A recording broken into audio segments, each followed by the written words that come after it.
Apa yang ada di benak Anda ketika mendengar kata revolusi? Jahat, kejam, atau tidak manusiawi? Salah besar. Sebenarnya revolusilah yang menghapus kejahatan, kekejaman, dan ketidakmanusiawian penguasa terhadap rakyat. Bagaimana bisa? Jangan kemana-mana, simak terus. Dilansir dari wikipedia.id, revolusi adalah perubahan sosial yang berlangsung secara cepat dan menyangkut hal-hal mendasar untuk merubah kehidupan masyarakat. Ada banyak sekali revolusi yang pernah terjadi di dunia, seperti revolusi industri di Inggris, revolusi kemerdekaan Amerika, revolusi Bolshevik di Rusia, dan lain sebagainya.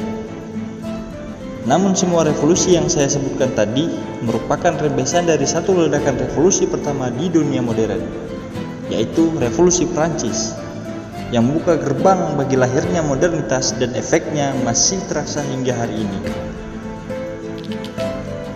Revolusi Prancis bukanlah sekedar revolusi kemerdekaan untuk melepaskan diri dari kungkungan penjajahan seperti yang terjadi di Amerika atau negara kita, Indonesia. Namun, revolusi Prancis bermula dari pencerahan paradigma yang merubah sosiokultural masyarakat serta pengaturan pemerintahan dari gaya lama yang berbentuk monarki absolut ke gaya baru yang berbentuk republik demokrasi. Jadi, Prancislah negara pertama yang memakai republik dan demokrasi dalam menjalankan roda pemerintahannya. Ada banyak sebab yang mengakibatkan lahirnya revolusi ini, yang kesemuanya saling berkaitan antara satu dengan yang lain.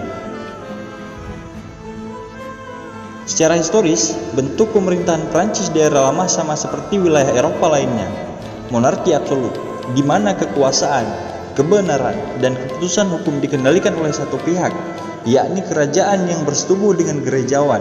Raja mengeluarkan aturan, gereja yang mensahkan. Dari sinilah muncul istilah suara raja adalah suara Tuhan. Di satu sisi, pada abad ke-16 Masehi, Eropa sedang berproses menuju abad pencerahan. Pemikir-pemikir progresif serta para filsuf mulai bermunculan. Mereka sering berkumpul untuk membicarakan soal negara dan kekuasaan, serta perselingkuhan raja dan gereja. Di abad ini pula dualisme gereja terjadi. Aliran Protestan yang dipelopori oleh Martin Luther King muncul di Jerman. Salah satu aksinya yang terkenal ialah menentang doktrin gereja untuk menghapus mekanisme surat penebusan dosa. Memasuki awal abad 18 Masehi, bersamaan dengan dilantiknya Raja Louis XVI, lahirlah John Locke, Thomas Hobbes, dan Montesquieu, yang dikenal sebagai pemikir-pemikir yang melahirkan demokrasi modern. Di masa Raja Louis XVI inilah ketidakberesan negara yang absolut itu mulai menjadi-jadi. Utang negara yang menumpuk, defisit anggaran yang besar disebabkan biaya perang rakyat Amerika melawan Inggris, ditambah perilaku permaisuri istana Marie Antoinette yang terkenal glamor dan hedon. Sampai-sampai ia dijuluki sebagai Madame Defisit atau permaisuri yang membuat defisit keuangan negara. Akibatnya, untuk mencukupi kas negara yang jebol, pajak rakyat yang tengah kesusahan semakin digenjot. Rakyat yang dapurnya tidak bisa ngebul selama berhari-hari itu mulai berbisik-bisik dan melakukan pergerakan untuk menurunkan sang ancien rezim serta mandap defisit dari singgasananya. Puncaknya, pada Juli 1789 Masehi, penjara Bastille yang menjadi simbol kepongahan istana juga tempat dibuinya tokoh-tokoh politik yang menentang kekuasaan sang raja saat itu dikebul oleh rakyat. Louis XVI dan Marie Antoinette yang berusaha melarikan diri tertangkap di perbatasan menuju Austria.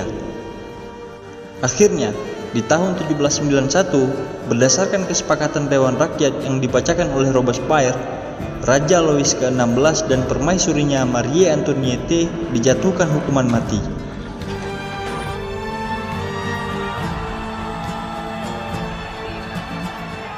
Lepasnya kepala raja dari tubuhnya menjadi pertanda terhapusnya klaim suara raja adalah suara Tuhan, berganti Vox Populi Vox Dei, yang berarti Tuhan pun tidak bisa membatalkan suara rakyat. Viva la Revolution!